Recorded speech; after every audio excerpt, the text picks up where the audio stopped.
Donc, c'est les deux modifications qu'on aurait à apporter à l'ordre du jour.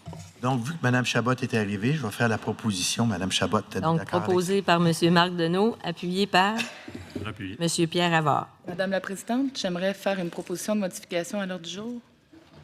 Donc, je proposerais de retirer le point 16.1.1. 16. 16.1.1, Point. comme discuté auparavant. Est-ce qu'il y a un appuyant pour cette proposition-là? Ou y a-t-il des arguments?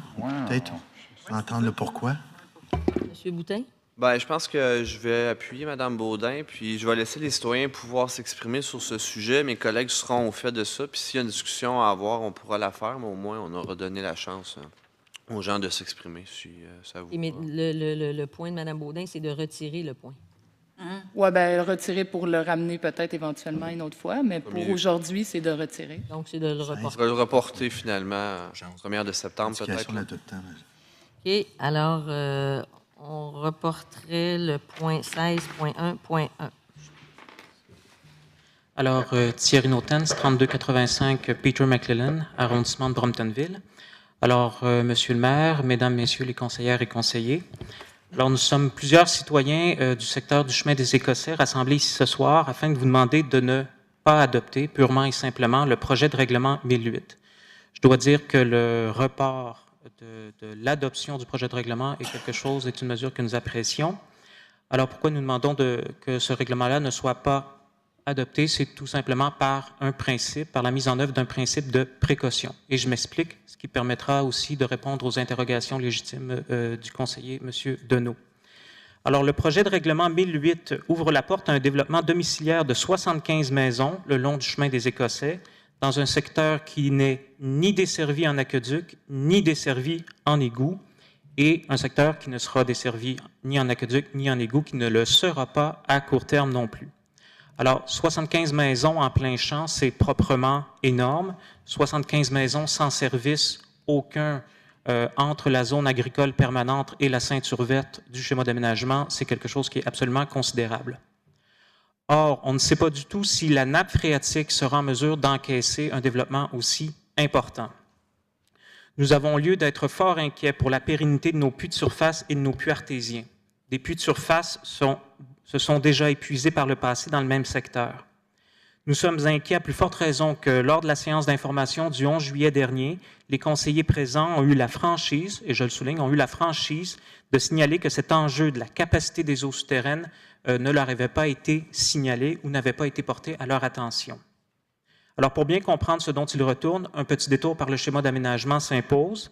Alors, ce projet domiciliaire a le statut dans le schéma d'aménagement de, je cite, « de projets approuvés à l'extérieur des périmètres d'urbanisation ».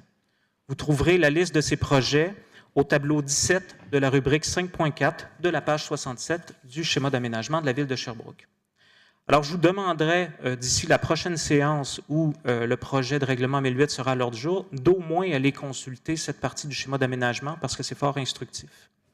Ce même tableau 17 recense des projets autorisés par les anciennes villes avant les fusions municipales, projet que la nouvelle ville de Sherbrooke a décidé d'honorer. Alors, c'est pour ça qu'il y a des développements domiciliaires en dehors des périmètres d'urbanisation.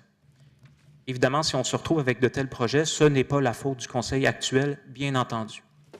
Par contre, parmi ces projets situés à l'extérieur des périmètres d'urbanisation en fonction des projets qu'a honoré la nouvelle ville de Sherbrooke, fusionnée, celui du chemin des Écossais est le plus gros. C'est 75 lots, un potentiel de 75 maisons.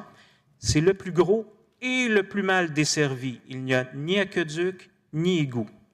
Le second projet le plus considérable, au même tableau, comprend 40 maisons, 40 lots, et là, il est desservi en aqueduc et en égout.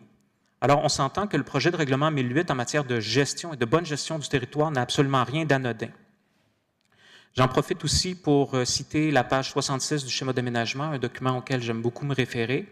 Alors, je cite, « L'occupation résidentielle à l'extérieur des périmètres d'urbanisation doit être limitée afin de contrôler l'étalement urbain et d'assurer le développement harmonieux du territoire. » Le projet de règlement 1008 va à l'encontre et directement et franchement de ce principe directeur du schéma d'aménagement. Et j'imagine que les citoyennes et citoyens de Sherbrooke doivent pouvoir se fier à des documents aussi fondamentaux pour notre ville que le schéma d'aménagement. Je conclus. Alors, considérant que preuve n'a pas été faite que les eaux souterraines pouvaient soutenir un tel développement de 75 lots, considérant qu'il est scientifiquement prouvé que les canicules et les sécheresses vont se multiplier dans les années immédiates, considérant les coûts très importants que représente, par exemple, un puits artésien, considérant que ce projet va directement à l'encontre de la lutte à l'étalement urbain, principe fondamental de l'urbanisme contemporain. C'était encore dans le journal ce matin, hein, l'étalement urbain des villes qui ne décélère pas. Considérant que nous prenons la peine d'avertir la ville avant que des problèmes ne surviennent, ce qui nous place quand même dans une position juridique favorable si jamais la ville était mise en cause du fait de sa gestion du territoire. Alors, pour toutes ces raisons, il convient de ne pas adopter ce soir le règlement 1008, ni dans 2 semaines. Dans le cas contraire, nous attendons de pied ferme les arguments à sa faveur. Une ville bien gérée, c'est une ville qui s'assure de prévenir les conflits d'usage qui pourraient survenir dans le futur. Merci.